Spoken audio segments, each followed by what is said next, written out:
Hey everybody, it's Tony with Big T Bariatric, and here I have my friend Kayla Shea with me. Hi, How are you doing this morning? I'm doing well. How are you? I'm doing really well. It's good to see you again. Thanks for joining me today. Thank you for having me. So those of you who don't know who Kayla Shea is, Kayla, do you want to go ahead and introduce yourself and talk about your channel? Sure, I make anti-fat acceptance content on my YouTube channel. I also talk about other internet stuff. And I was somebody that was part of the fat acceptance movement a few years ago and have since left the movement. And I just talk about my experience and comment on some of the talking points that fat activists have. My YouTube channel is called Kayla Shea. And yeah. And I'll put the link to her channel down in the description. So today we are talking about fat acceptance. And so Kayla, you said you were part of the fat acceptance movement for a little bit. Do you want to kind of give a little bit of a teaser there so people can go to your channel?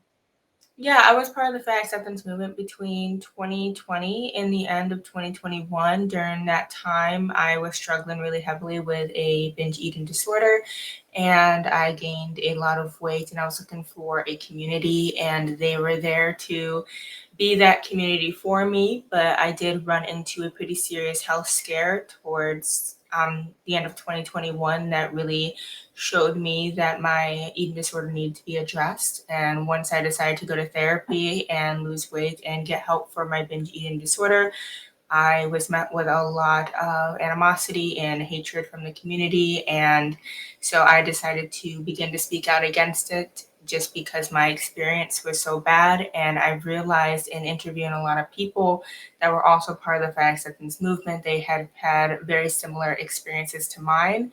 And so I think building a community of people who felt as though toxic positivity wasn't the way to address their health is really important. And that's why I make the channel that I do. It's awesome. Well, we're glad you're on this side of it now. Oh, thanks. So yeah, today we're talking about fat acceptance, and there are a lot of videos out there that talk about if you want to become an ally of your fat friend, here are ways to do it. We're going to look at one person in particular who really has a lot of ideas on what it means to be a fat acceptance ally and what we could do to be a better ally to the fat community. And the first one here is probably the worst one, and I'm going to read it. How to be a fat ally. And the number two answer they have is become fat. Fat allies are not afraid of gaining weight or being fat. Again, some allies will gain weight to show this. So, what do you think about gaining weight to become a fat ally?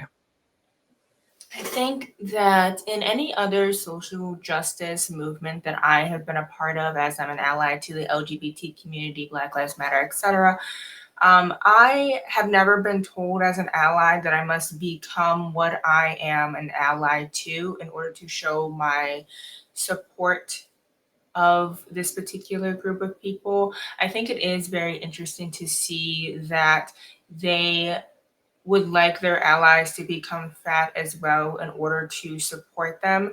And like I said, with all the other social justice groups that I've been a part of in my life, I've never been told as an ally that I have to become something that I'm not in order to support them. Yeah. Allyship is really important in social justice movements for sure. Having people that don't necessarily relate to you, understand you, and show empathy towards you is really important and stand in solidarity with you. But I have never heard of a social justice movement telling its allies that they need to become fat in order to show their support. I also think it is really interesting because many fat activists will state that your body size is 100% due to genetics. And so, if Mm-hmm. that's the case, then becoming fat wouldn't be possible based on their standards. And I think it is very interesting to have that sort of dialogue be expressed within the fat acceptance community that they want their allies to become fat like them and become part of the movement. And what I have to say about that as well is that when will you not become an ally anymore? Because if you do gain a significant amount of weight, are you no longer an ally and now you're part of the marginalized group that they are? And that line is very blurred because it seems like they don't want allies. It seems like they just want more participants. And I feel as though, as an ally to other social justice groups, I've never been told that I have to become something that I'm not. I've been told, like, you have to study more and read more literature around certain topics, and that's completely understandable. But I've never been told, at least in my experience, that I have to become something in order to prove myself to a particular group of people. And I think that is really interesting. Yeah, I mean, it really shows that they're looking for converts. They're not looking for support from other groups. They are so uncomfortable with anybody that does not look like them. I mean, they constantly rail against, well, before and after pictures are fat phobic and everything else, that they can't stand seeing somebody who is living life at a smaller size. They demand that you convert to their way of thinking and that you look like them and that you gain the weight and so you can be big and so you can pat each other on the back and be fat together. I think that is really interesting because I was watching another video from the creator Funty Times. I don't know if you've ever heard of them, Yeah. but they were making a video about fat acceptance specifically, and there's a commenter saying that they were somebody that was plus size but wasn't part of the fat acceptance community, and they were continuously being told that they should talk about fatness and fat struggles even though they weren't part of the community whatsoever. And I thought that was really interesting how they Mm. want other fat people to be part of this movement, even if they don't necessarily agree. Because, at least in my experience, as being somebody that was a lot larger than I am now, I've never been, a super fat or a death fat, but I've been a small fat or mid fat. I'm not sure exactly what it was, but somewhere on that scale. And I remember being part of the movement, but in the back of my mind, experiencing a lot of cognitive dissonance, knowing that my health is getting worse, but I still want to be part of this movement because I felt as though, just because I'm unhealthy doesn't mean I should be treated badly. And I still stand by that. Just because someone is unhealthy doesn't mean that they should be treated badly. But wanting other people to become unhealthy to prove to you something, to prove their allyship towards you, Mhm. is, I think, it's a little bit strange to me. It seems as though they don't want allies, they just want more people to experience what it's like to be very fat and then be part of this movement. And Yeah. I don't really know, I don't really support that whatsoever. Allies can be in any shape or size, and you can Mhm. support people of any size, regardless of what your own size is. And you also made a great point talking about genetics and how they often say, well, being fat is a genetic thing. But then you're asking other people who are smaller to become fat to be an ally. So, what does that say about your fatness? I mean, did Yeah. you do that to yourself then? Are you fully admitting that right now? That, Mhm. people can become fat? There's a way you got there, right? Yeah, if people can voluntarily become fat, then how big of a factor is genetics in it? I understand that some people are Mhm. genetically predisposed to certain things, including body size. But at the same time, there is a lot of environmental factors that lead one to go from somebody that's slightly overweight, like myself, or to the end of like the death fat spectrum. There's something that's going on in between that isn't fully genetics, and it has a lot of environmental factors to play into it as well. So now we're going to get into a fat acceptance video and we're going to pause it throughout because this person has a lot of ideas on what it means to be an ally to the fat community. And so after each one, we will pause it and we will react to it. So, If you want to be a great ally to fat people, here are some things you can do. When you go to the doctor, encourage them to do the following things: eliminate any weight or BMI cutoff policies. That is interesting just because BMI is just one measure of, like, one tool to measure health. There are other ways to measure somebody's size. And I find it interesting that the BMI is the one that is really, really upsetting for a lot of people in the fat acceptance movement, because there are other ways to measure whether or not you are obese. There's like the pinch test, and there's body fat index tests and things like that.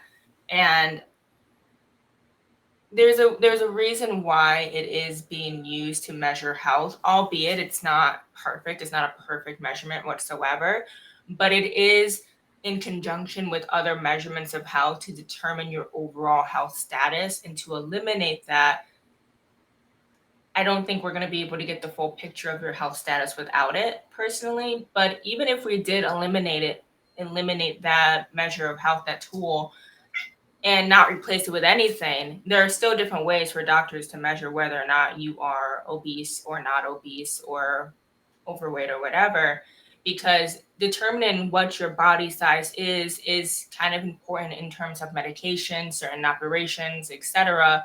And so to eliminate it completely, it leaves room for it to be replaced with something, because body size needs to be determined in order to measure overall health and etc. So I don't really understand why, if we got rid of the BMI, how that would improve anybody's life. It's not a perfect tool by any means, but it is a tool to measure overall health.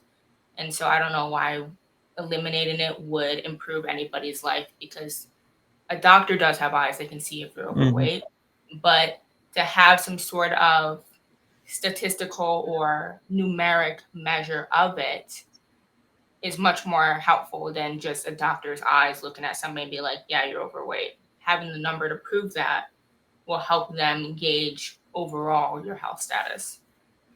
I mean, yeah, I've often admitted on this channel that the BMI is not perfect. It could probably use some updating. But at the same time, you know, like you just said, your doctor has eyes. Your doctor can see that you're overweight. And if you're going to your doctor's office complaining of pain or this or that, it's, you know, they're going to be pretty good at determining, well, maybe if you lost a little bit of weight. But even if they got rid of the BMI, what are they going to want to get rid of next? The scale? I mean, it's just, Yeah, I mean, I think that I understand the apprehension of people not wanting to be weighed at the doctor, especially when I was going through what I was going through with eating a lot of food and gaining a lot of weight. I was kind of scared of the scale, but there are ways to work around that for sure. And there's other, like I said, there's other units of like measurement for body size that don't involve particularly a scale, including, if you can hear my cat, she's meowing. That measure like body fat and so on. And so that is most likely what will be used to replace that, just to measure overall health. And I think a lot of fat activists don't want their body size to be perceived in a medical sense whatsoever. They want to exist with their issues and not relate it back to their weight, even though there are a lot of health issues and comorbidities with being overweight. And I feel as though many of them don't want to admit that, because then it's going to have a negative connotation towards their body size. And their activism is all about either positivity or neutrality towards their body size, that they are a separate entity from their body, even though that's not really how being a human works. You are part of your body, and your body is part of you. And there are a lot of factors that make you, your body being one of them. And so making sure that your body is taken care of and measured correctly at a doctor's office so you're getting the care that you deserve is really important, for sure. Okay. And the one thing that I didn't understand either is they talked about a BMI cutoff. I don't know what that meant. My BMI was almost 100 at my heaviest, and I've never been cut off because of my BMI from receiving any kind of medical care. I'm not saying that doesn't happen in some medical areas, but I've always been able to go see my doctor, get treated, even when I needed emergency gallbladder surgery. And yeah, my doctor did want me to lose weight before my weight loss surgery because that would make it safer for me. But there was no BMI cutoff at any point in my medical treatment history ever.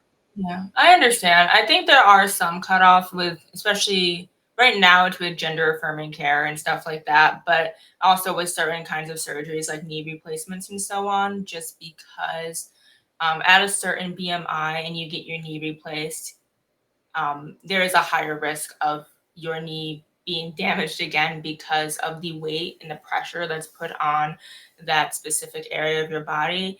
And to prevent future knee surgeries from happening, it is best to be at a smaller BMI just to take the pressure off of those particular parts of your body. As far as gender affirming care, I can't really speak on that because I've never received gender affirming care.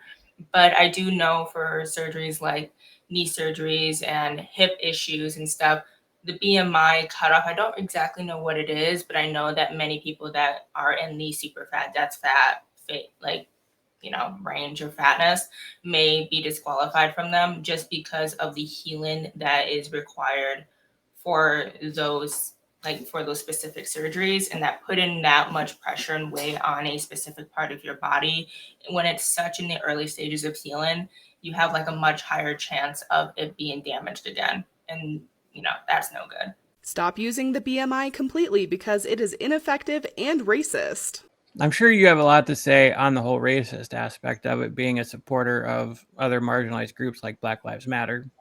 Yeah, I do. I don't necessarily understand why it's racist. I understand that it was built in the parameters of white people. I understand that. And I understand that many other people come in different shapes and sizes and curvatures and things like that. But it will never eliminate the fact that no one's meant to be 500 pounds, no matter what color you are. And I think it is very frustrating for me to watch people like this creator, I think her name is Hannah, and other white creators talk about how Blackness or being Latino or anything like that, you are inherently fat. And I think it is kind of negative. I think it's a pretty harmful stereotype. And I don't really appreciate it whatsoever, because as somebody who is a person of color and as somebody who knows many other people of color that aren't obese or super morbidly obese or whatever, it can be really harmful to push that sort of narrative. But like I said before, eliminating the BMI completely isn't going to eliminate the fact that obese people need to be treated differently in the medical system because of their size. Not in a negative way, but just in a different way. You know what I mean? Yeah. I don't think anybody deserves to be treated negatively in the medical industry whatsoever, because you go there to get care. You don't go there to be judged or ridiculed or anything like that. But I do know that if I went into the doctor's office and I'm like 170 pounds and like 5'9.5" or something, I'm kind of fall within that normal to slightly overweight range. But and I was trying to get certain levels of care, there are certain things that they can eliminate because I fall within a better range of weight. Okay. But if somebody was, and I had like knee pain or ankle pain or something like that, they could still determine my weight to be a factor, but they can't completely determine my weight to be a factor because I am at a regular to slightly overweight BMI. But if somebody was 5'2" and 550 pounds and they're complaining of knee pain, what's the biggest factor that's going to contribute to this knee pain or ankle pain or whatever? The amount of pressure that's being put on the body. So that is something that needs to be examined because of their size. They shouldn't be treated differently because of it, or negatively because of it, not differently. But there's obviously a very big difference between our body sizes, and the medical industry is meant to cater to those who have different body sizes in different ways. And we're still navigating that part of the medical industry for sure.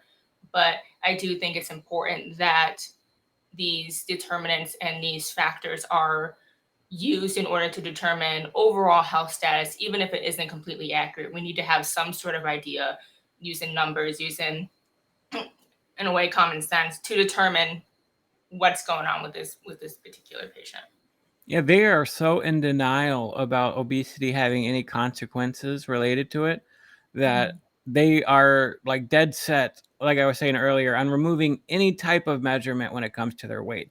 First, it's going to be the BMI, then it's going to be the scales, then it's going to be any kind of requirement for surgery. Like if they want surgery at 700 pounds, well, you're going to be fat phobic if you don't give it to me. It's just absolutely crazy. I mean, that's one of the things that drove me to get weight loss surgery and get healthy is, my sister is a registered nurse, and she told me that if I ever had problems with my kidneys and I was going to die if I couldn't get a kidney replacement, but if I was so big that they couldn't do surgery on me, they would let me die because there's nothing that they could do to save me at that point. If you're so big and you're just determined to stay big and you're not going to change your life, they can't do surgery on you when you're that big.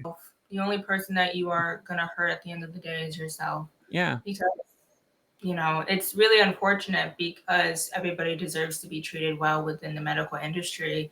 But I also think there needs to be some sort of accountability with people who are being told by their doctors that, hey, your weight is influencing this, that, or the other thing about you. it might be better for you to be paired up with a nutritionist and get the help that you need. And if you're so against listening to that doctor, it's only going to hurt you at some point, because at some point it is going to affect you really negatively. Because a lot of people that are in the fat acceptance movement, including myself when I was in it, are very young people. They're not people who have lived in a very overweight body for 20, 30, 40 years. They're young people. Mhm. And youth, like I've said, and we talked about this in an interview before, youth really is on your side when it comes to your size. Once you get into the 40s and 50s and 60s of your age, youth is no longer really going to be there to make up for the damage that's done to your body over the years. And so I hope that these people aren't struggling with their weight as much, as big as they are and stuff in their 40s, 50s, and 60s, because it's going to be a much different story for them. Mhm. Having people in my life who, have gone through that and stuff, it is a much different story for them. And yeah, that's really what I have to say about that. Yeah, it's really accumulated damage. They are undergoing some damage. Their organs are suffocating under the fat. I mean, there's no ifs, ands, or buts about it. Just because they're not suffering any outward effects just yet doesn't mean that it's not happening within them in a way that they don't perceive it yet, because they are still young, and the body is miraculous, and it does heal, and all that stuff. But by the Yeah. time bad things start happening to you, by the time your blood pressure starts getting up and up, and you do start feeling pain from it, it's like damage is already done. You can try to lose some weight to get some of that knee pain off, but Yeah. by then you've already worn out your cartilage in your knees. You're probably gonna need knee replacement surgery by then. It's like there's nothing you could do about it. I mean, I have known people who were 50 pounds overweight and suffered big time from all kinds of pain. They had severe sleep apnea just from being 50 pounds overweight. You don't have to be. I mean, I covered people who were in their teens who died from obesity, 20s and 30s who were dying from obesity, having heart attacks, having adult onset diabetes in their when they're 8, 9, 10 years old. I mean, it's like there is no just because you're young anymore that you're safe from the consequences of obesity. It may be a little more rare for that adult onset diabetes to happen, but the incidences of it is growing rapidly. Yeah. And So it's it it's just one of those things that once it starts happening, that's it. I mean, and the only way to cure it is to lose weight, and you might need surgery. Yeah, and like your body when you're young, and I don't think a lot of people realize this about the human body, is that your body tries so hard to maintain some sort of equilibrium. Albeit, like I'm speaking from somebody that has like an able body, but your body tries very hard to maintain an equilibrium. And so for the years and years and years that you are really, really overweight or obese, and you are young, you have that on your side. But at some point, if nothing really changes and it gets worse, even possibly, your body is going to have a much, much harder time maintaining that equilibrium. And that's when it's going to really begin to show in the way of having knee issues, back issues, heart issues, blood pressure issues, and so on. And I just I don't think a lot of people realize that when they are in fat acceptance, look at the people that are in it. The main people are in their 30s and younger. You don't see a lot of people that are in their 60s and 70s. And if you do, they're pretty rare and far between, and they suffer with some health issues. Mm-hmm. And I want to like make it super clear that I don't think anybody deserves to be treated negatively based solely on their body size. Everybody deserves to be treated with kindness and empathy. And going out of your way to say somebody is fat, therefore bad, is unproductive behavior. But I will say that we can acknowledge the health risks of obesity while still treating obese people with care and kindness. I really have a big problem with the medical misinformation, because it is going to hurt people. Because it hurt me. It hurt me getting all that backlash when I found out I was pre-diabetic and wanted to make a change, and was met with nothing but animosity and anger from the people that I thought were my friends. people not believing that I had prediabetes because I wasn't like much bigger than I was. I still had prediabetes, and being told I need to find a different doctor and I need to get a second opinion. I'm just like, my A1C levels were high. Like, any doctor that's going to test me for that is going to see that as well. Like, it's not really about the doctor's opinion, it's about how the test came back, and they were high. So, I mean, what else did they expect that you were going to do to prevent yourself from getting diabetes? The only thing you could have done was lost weight or get full blown diabetes and spend the rest of your life on insulin, and I can't afford to do that. Yeah. I can't afford to do that. So I was like, losing weight for me is cheaper than being a diabetic at the end of the day. It was cheaper to lose weight than to be a diabetic. Probably a lot cheaper because you saved a lot of money from food that you were eating. Oh yeah, for sure. For sure. Thousands. I don't even know. Thousands, so at least. Get medical equipment that will actually work for fat patients, like blood pressure cuffs that fit and won't give a false high reading because they're too tight. So I would love for more accessibility, I guess, for fat people, but at the same time, the people that I see that are in the hospital don't have a determinant factor over that whatsoever. The nurse that's doing her second 12-hour shift in like 2 days, I'm going to be the one that says, you need bigger MRI machines, you need bigger cuffs. What's she going to do? Write that down in my paperwork and said, requested bigger cuffs? Like, I don't think that's going to get to the point that it needs to get to, or get to the person that it needs to really get to, because the people that I'm seeing and the people that most people see within the hospital, even the doctors to an extent, don't really have much control over that whatsoever, unless it's their like own care, I mean, I don't really know. I don't really have much of an opinion on that, but I do think personally that it's like asking the cashier at like a clothing store to carry plus sizes. Like, okay, sure, but that's not that person's job whatsoever, and they have no determining factor over that whatsoever. I don't have any real power to make these changes, but I'll, it's above my pay grade, but I'll certainly pass along this note for you. Yeah. I mean, at the end of the day, it's not really the nurse's job to do that, or even the doctor's job to an extent to do that. Of course, advocating for it is fine, but I feel as though the medical industry is well aware of the obesity epidemic, what's like in this country.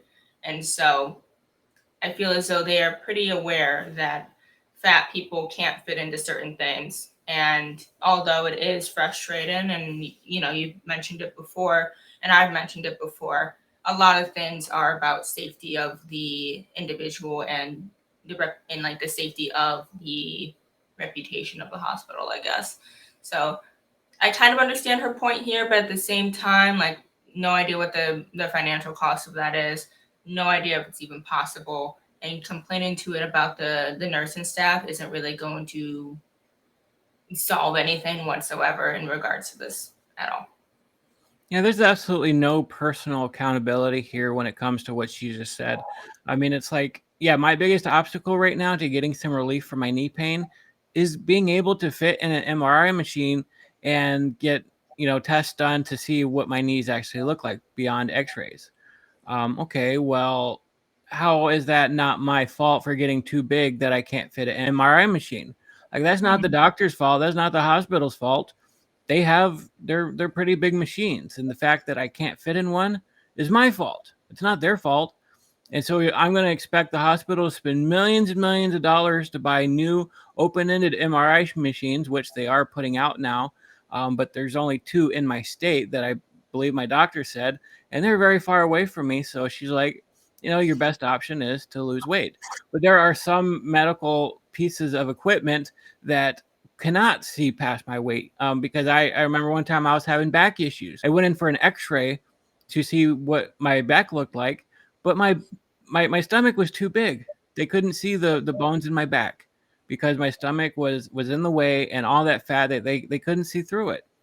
So that's the best test that they can do on me, because again, I was too big for an MRI machine. I was too big for any other types of imaging.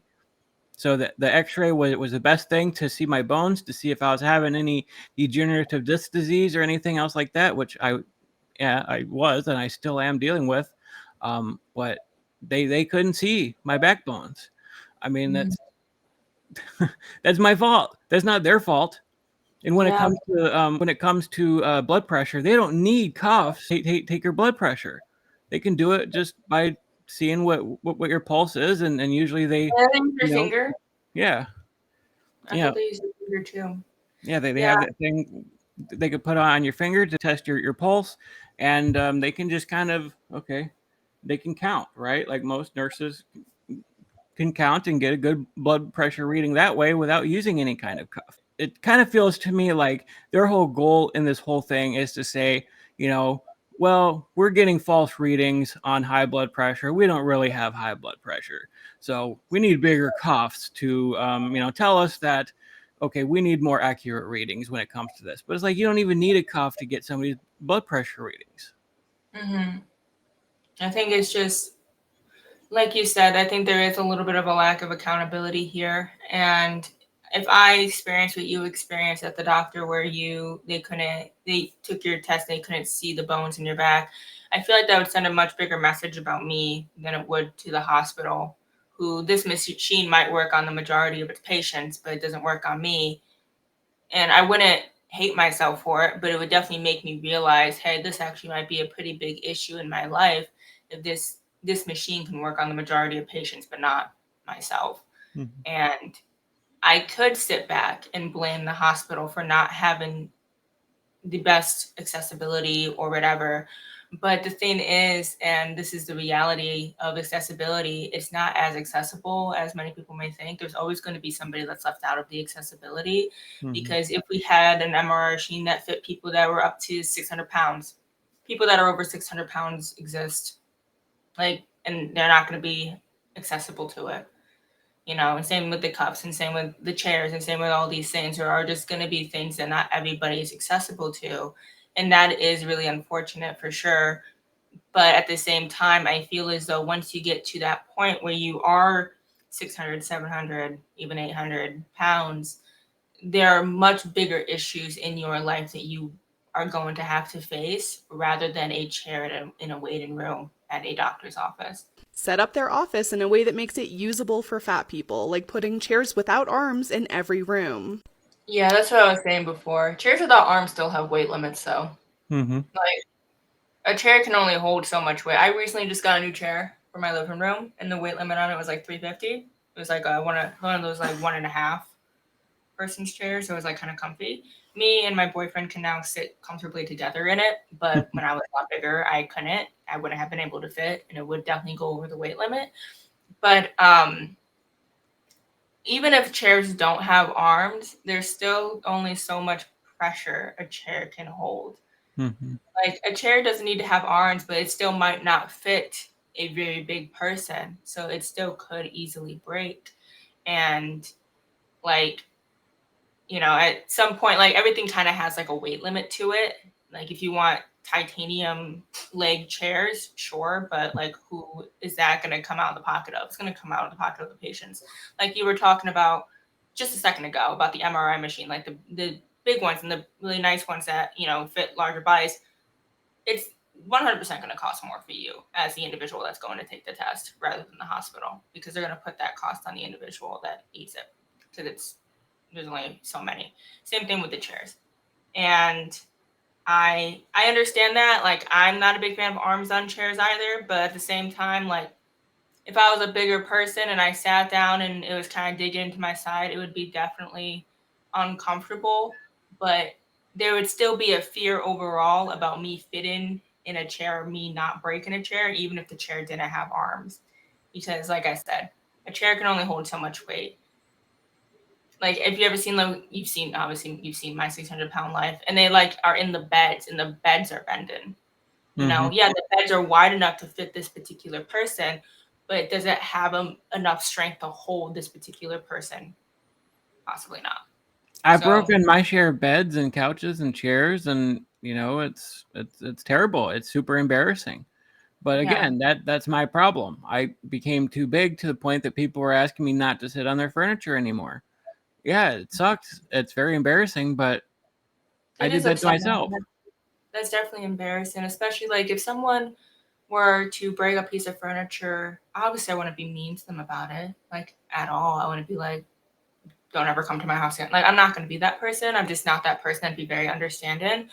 But it would definitely make me, like, if I was in the situation of the person that broke the item, it would definitely make me feel bad for damaging somebody's property because of my size, for sure.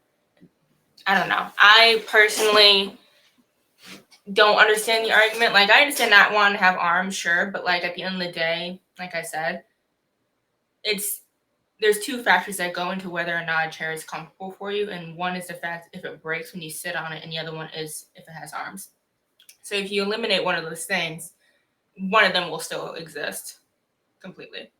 I mean, it's kind of like the whole airplane argument where they want, you to put billions and billions of dollars into refurbishing every single plane in the sky to make everything bigger for larger sized passengers. Okay, well, that money is going to come out of your pocket next time you want to fly because they're going to pass that cost on to everybody else. So, Yeah. to get any kind of medical care is already expensive as hell. So, hey, let's ratchet it up a bit, right? let's Yeah. let's make it even more expensive for everybody to get medical care, pushing some people out of being able to get medical care, all because you want bigger machines, and it's really just unfair. If you can't afford medical care, that's one thing completely. Like that's terrible. We should be able to help people who cannot afford it. Like that's beyond their ability, right? Mhm. But you can lose weight so you can fit in machines so you can get proper treatment and care. I mean, it's Mhm. like you're making everybody else's life terrible and you're harming other people just because you refuse to lose a few pounds so that you can get better treatment. And it's just terrible and it's selfish. When you go to a clothing store, tell them to expand their size range. It does not matter what their size range currently is. Tell them to expand it. That's the same thing I was talking about earlier. Who's gonna expand the size range? You go into Torrid or you go into, I haven't been to a mall in forever. Oh my gosh, you go into other stores, and it's like, yeah, expand your size range. Okay, you're telling the cashier that makes $12 an hour to expand the size range. She has no control over that. They have no control over that. And you can tell the manager, but again, they might not have control over that. The only people that might have an ounce of control over that is if it's somebody's clothing that they make themselves and it's a boutique that they have. If you're going to Walmart, or if you're going to Torrid, if you're going to Forever 21 or any other of these stores, the people that you are telling that you need to expand their sizes are most likely will not have any sort of control over it whatsoever. And I believe personally that dressing in a fashionable way isn't a human right. Mm-hmm. Being able to be clothed, I understand that. Having something to cover your bits, that's important. Mm-hmm. But dressing in a fashionable way, or what's perceived as fashionable, because I've talked about this before, fashion is and style is completely subjective. Everybody has a different style. Everybody has a different taste. I'm rocking coastal grandma right now because I like it. But I know that that's not a human rights issue. And it's very exhausting to see it conflated into a human rights issue. Mm-hmm. Whether or not clothing is cute. What's cute? What's considered cute? Is it what's considered stylish on a smaller body? Or I don't know. It's so subjective. There are clothing that I see all the time that I wouldn't wear, and there's clothing that I see that I would wear. There's different aesthetics that people can play around with. And albeit, yes, being able to have an aesthetic, a fashion aesthetic is, I guess, in a way, skinny privilege because there are more styles and stuff that are accessible to people that are smaller. But that is an issue of just kind of annoyance rather than an issue of human rights. If you are walking around butt naked because there's nothing that will absolutely fit you, then we can have a conversation. If the only thing that fits you are those, really big t-shirts that you can find online that go to like 12x, you have clothing accessible to you. You have something that can cover you, something that can keep you warm. But it might not fit the cute little aesthetic that's trending on TikTok right now. That's not a human rights issue whatsoever, at least in my opinion. Everybody deserves to be clothed and fed and homed and everything like that. But aesthetics isn't a human rights issue whatsoever, at least in my opinion. And so if this small fashion boutique or another store doesn't carry the size, you have to think about also the cost. I talked about this before on another channel of mine where I had a lot of seamstresses comment and talk about like it actually does cost significantly more to carry plus sizes. And so if you're going to a small business who carries maybe size extra small through extra large and you ask them to expand it to 6X, like do you know other people that are going to shop there that are in that size range, or are you just telling them to expand to 6X, they expand to 6X and then they lose a shit ton of money because of the cost that it takes to make that much clothing at that particular size, and then no one's going to buy it. So I don't really know, because when you start having those extra sizes, yeah, they're going to cost more, so then they're going to charge more, and then there's going to be this issue of like, why are you charging fat people more, even though there's going to be an inherent increase. And so at that point, it's just like, okay, so you're not going to buy the item because now it costs more, but at least we have it accessible to you, but it costs more than the skinny one, so you're not going to buy it. And so then I'm fucked because I was told to increase my size range. I did. It wasn't good enough, and now I'm out of business, basically. I personally want people to be able to dress the way that they want to dress, for sure. But at the same time, I will never look at not being able to find your size at Forever 21 as a human rights issue. Not with the amount of knowledge that I understand about human rights issues in this country and in other countries across the world. If I went to another country and said, yeah, one of our human rights issues against fat people is that they can't find clothes at Walmart, I would look like an idiot. Like, I would actually look like an idiot, sincerely. So no, that's not it. That's almost a non-issue to me, sincerely. Yeah, for me, I shop at King Size online. That's the only place I can find shirts that were my size. When I was at my heaviest, I was wearing 9X shirts. Okay, and They that's really the had only a place, size range, though. huh? They really had a size range, 9X. Yeah, they go up to I think 10X in some places. But anybody who's watched my videos and has paid attention to my style, like I wear these pocket t-shirts and I have a variety of colors from green to blue to orange to, I just have a variety of colors. And I have a pair of jeans that couldn't fit me at my heaviest, but they fit me now perfectly and they're falling off of me actually. So I would love to be able to find a suit somewhere, but the fact that I can't find one, or I either couldn't afford one, which I couldn't right now if I wanted to, or I couldn't fit in a suit, really is not a human rights issue. It's not anything but my own fault that I couldn't fit in a suit. But Yeah. I'd really like to get some cool printed T-shirts with images on them and funny shirts and stuff like that. Like that would be pretty cool. But the fact that I could only shop at one place and it was really expensive. It's anywhere from $25 to $50 for a single T-shirt.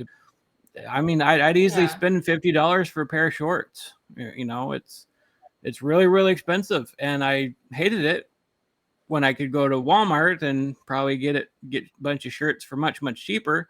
But again, they only go up to like 3X there. So again, whose fault is that? If you want to fit in better clothes, lose some weight. To demand that companies really just, lose out on a bunch of money when their target audience is not overweight people is just ridiculous. I mean, they do have companies out there, like there's King Size, there's Beauty, there's all kinds of companies that do cater to overweight people.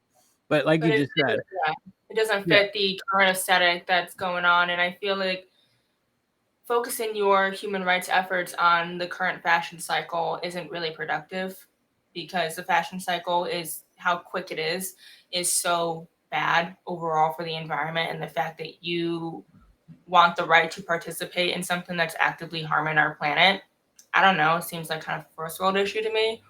But I do know that if more companies offered plus sizes, I don't have anything against that. I don't care. But at the same time, a lot of companies look at their target audience. They base their things, their clothing, their aesthetics, their sizing, based on what sizes sell out the most. And what sizes typically sell out the most are extra small through extra large. And obviously there are people that go outside of the extra large and people that are smaller than an extra small, but their main target are those sizes because those sizes sell out the most. If a company had a store full of 6X, those are going to sit on the shelves. They're going to just sit there because not a lot of people fit into that size. Or can afford it because it's going to be more expensive. It is going to be more expensive because of the labor and the fabric and all of these things that go into it. And at least there are options out there for sure. If, you know, if we were having this interview right now and nothing like, you know, nothing was fitting anybody over a size 16, I'd be like, yeah, that's kind of an issue. Like, there should be something kind of done about that. But there are options out there for people. But I just think that the options that are out there for people make people feel bad because there might not be as stylish or as cute or whatever as what their thin counterparts are wearing, which that's, in my opinion, not a real big human rights violation to you whatsoever, really at all. And I don't think it should ever be conflated to that. Because I think that really downplays the efforts of other people that are fighting for equality, fighting for equal access to certain things. I don't know. It's something that, like I said before, it's kind of a first world problem, at least in my opinion. Well, Kayla, thank you very much for coming on my channel. I greatly appreciate it. No problem. Thank you so much for having me. If there's only 2 people on the internet who could take a 20-second clip and turn it into an hour-long video, it's us. It is. Most of my subscribers like it when they go long and we have good discussions like this. So I really appreciate you coming on. You and I always seem to have good chemistry and we can talk. So thank you for coming on. Absolutely. I hope you have a good rest of your day and happy 4th. Thank you very much. You too.